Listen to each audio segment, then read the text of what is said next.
Hi everyone, welcome back to our channel Willis Homestyle. நீங்கள் எங்கள் சேனலில் ஃபர்ஸ்ட் டைம் பார்க்குறீங்கன்னா சப்ஸ்கிரைப் பண்ணிக்கோங்க. சப்ஸ்கிரைப் பண்ணிவிட்டு பக்கத்தில் இருக்க பெல் ஐக்கானை மறக்காமல் ப்ரெஸ் பண்ணிக்கோங்க. நீங்கள் பெல் ஐக்கானை ப்ரெஸ் பண்ணால் தான் எங்களோட இன்ஸ்டன்ட் நோட்டிஃபிகேஷன் உங்களுக்கு வரும்.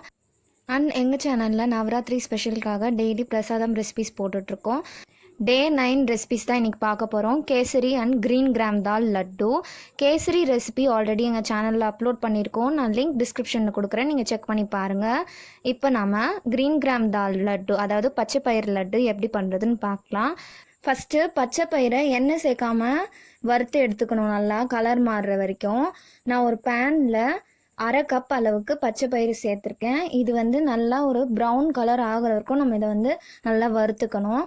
இப்போ அடுத்ததாக இந்த லட்டுக்கு தேவையான ஸ்வீட்க்கு நான் இங்கே வந்து நாட்டு சர்க்கரை சேர்த்துருக்கேன், இல்லைன்னா நீங்கள் வெல்லம் கூட எடுத்துக்கலாம்.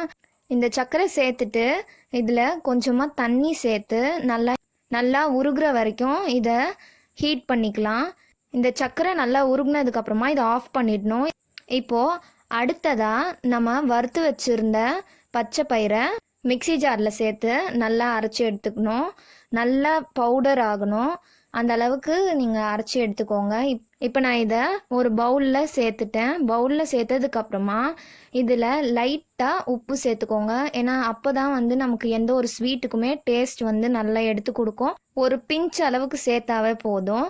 இப்போ அடுத்ததாக உருக்கி வச்சுருக்க நான் சர்க்கரையை சேர்த்துக்கிறேன். இதில் பார்த்து சேர்த்துக்கோங்க. மொத்தமாக உருக்கி வச்சுருக்க சர்க்கரையை சேர்த்துறாதீங்க, கொஞ்சம் கொஞ்சமாக பார்த்து சேருங்க.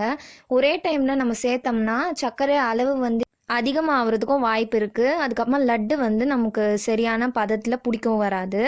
ஸோ பார்த்து சேர்த்துக்கோங்க. இப்போது இதில் நான் 1/2 டீஸ்பூன் அளவுக்கு நெய் சேர்த்துருக்கேன். நல்லா நெய் சேர்த்துட்டு நல்லா கலந்து விட்டுருலாம்.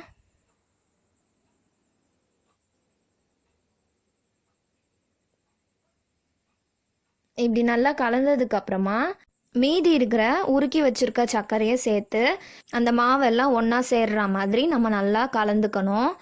இப்போது கலந்தாச்சு. ஃபைனலாக இதில் முந்திரி பருப்பு சேர்த்துக்கிறேன். முந்திரி பருப்பு வந்து நல்லா உடச்சது சேர்க்கணும். சேர்த்து நல்லா கலந்துக்கலாம். இப்போ இதை சின்ன சின்ன பால்ஸாக உருட்டிக்கலாம். நம்ம இதை உருட்டுறதுக்கு முன்னாடி லைட்டாக எண்ணெய் அப்படி இல்லைன்னா நெய் கையில் தடவிக்கோங்க. அப்போ ஒட்டாமல் நல்லா லட்டு பிடிக்க வரும். அவ்வளோதான், இந்த லட்டு ரெடி ஆகிடுச்சு. இது ரொம்ப சிம்பிளாக செய்யக்கூடிய ஒரு பிரசாதம். உங்களுக்கு இந்த வீடியோ பிடிச்சிருந்தா லைக் பண்ணுங்கள், கமெண்ட் செக்ஷனில் கமெண்ட் பண்ணுங்கள். நீங்களும் இந்த ரெசிபிஸ் எல்லாம் கண்டிப்பாக ட்ரை பண்ணி பாருங்கள். அண்ட் மறக்காமல் எங்கள் சேனலுக்கு சப்ஸ்கிரைப் பண்ணிவிடுங்க. தேங்க்யூ ஸோ மச் ஃபார் வாட்சிங் அவர் சேனல்.